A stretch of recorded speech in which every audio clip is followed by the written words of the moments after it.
The gift of life is one of the biggest blessings one could ever have, and today we are given another chapter, another chance to be with our family, friends, and loved ones. And that's the exact reason why we are gathered here today to celebrate the 50th celebration of Imelda Charisma Dulia.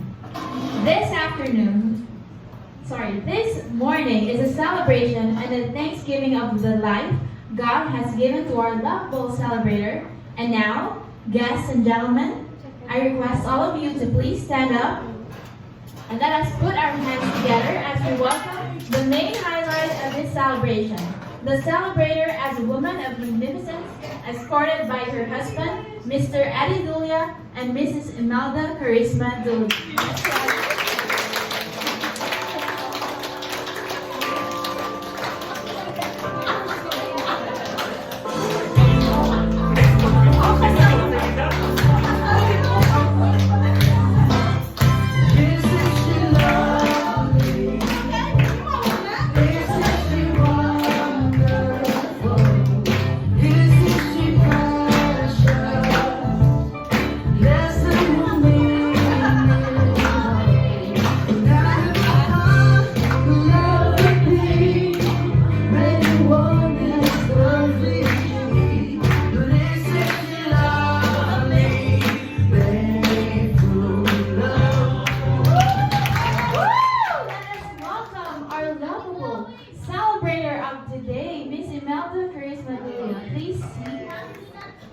Alright.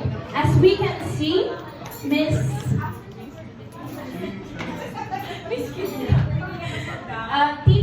Gamay has had happy years in a very happy home. And today we will give a special number to her. And as we let us call on my father.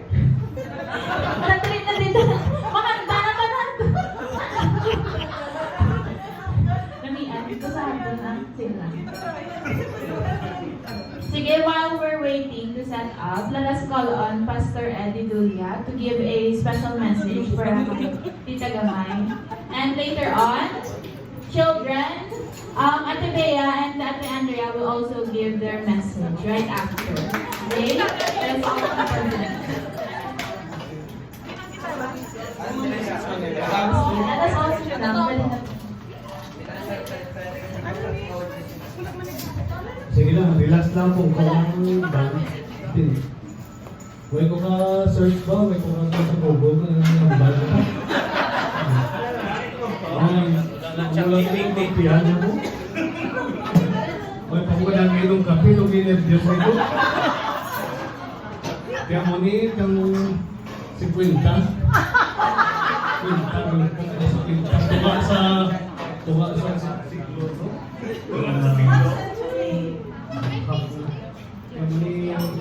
Kabalo ka tamo-tamo na why nakasurvive sa minutan lang. Kaya mo rin mong edad, kailangan ng malay na mong edad ka, hindi ka makasabiyak sa imong edad. Ipabugal mo yun na si sinta ko, sina ko. Kaya tamo-tamo ay nakalabot ako. It's a privilege sa grasya sa Ginoo pasalamat. Kaya mo rin mong ginasasan mata ginam. Ilang oras na kahit? 2 hours? Ay kung pala, napudlaya ko pala mag-start, yung napudlaya ko mag-start, ano kung ginawa ko. Kaya muna, happy ko nga rin yung matanan sa Tito Bibot, sa mga brothers sisters, sa friend, rin ito. Kahit sa atong tanang nga rin sa buong, pasalamat din ko, din-celebrate. Celebrate na gini sa buong na may kalipay, may kasadya, may kinaon. Salamat din, ang iba sa inyo, like, hindi ano yung... ang iba sa inyo, layong pag-inalinan, mamakon sa Manila pa. Okay. Ang message ko sa kay, lungkot na lang ba, isawahon. Message niya na daw he's a faithful servant of God. Faithful to his family. Tugtong din siya. No? Na kung isa nili daw siya pagkasaway lang sa sako niya, uy, nasusobrahan na, daw namin isa ng spirituality, ginagaydan kami tanan. Muna na may ano kami, may family altar kung sa iya.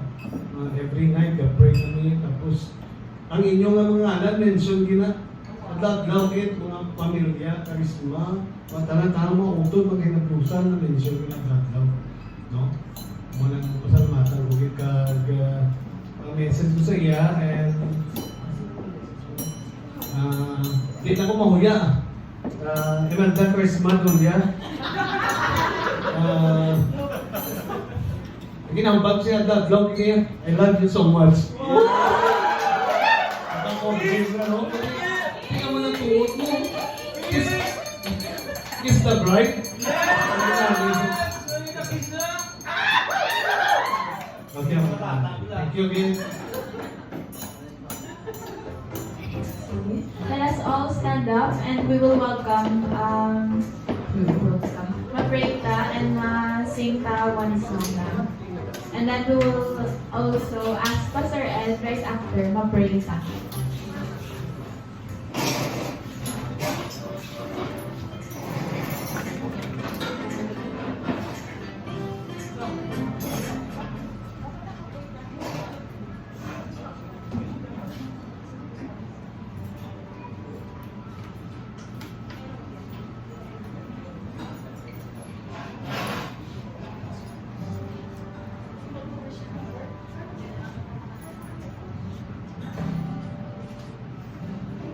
Sige, honor si Lord sa subong nga adlaw ma-offer na worship and ma-open na if you know this song or sing your best.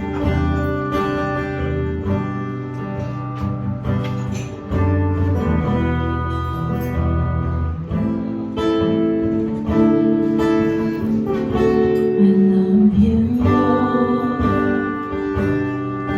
for your mercy never fails me.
much for gathering us in this special occasion. Whenever, Lord, kabalo kami, whenever two or more will gather in your name, there is love. And in the midst of us, your presence is here. Salamat Ginoo sa pag-celebrate sa Ginoo special occasion ni Imelda sa akong nga wife. Sa among tanan nga ari sa buong couple to celebrate. Napasalamatan ng ginamo, kami na daya pag ginamo sa sininaga. Sa ngalan ng mga mahal, Ginoo Jesus. Amen.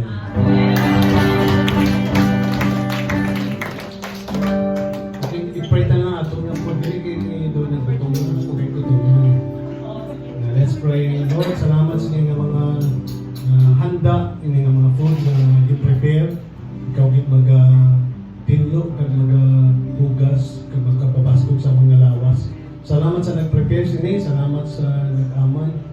Lord, we bless pilo sa pilo, Lord Jesus. Nag-aman sila. Thank you so much for everything. Sa git, kami mag-ambit sini sa dako, pagpasalamat sa inyo. Tungkol sa kalang mga mga Ginoo Jesus. Amen.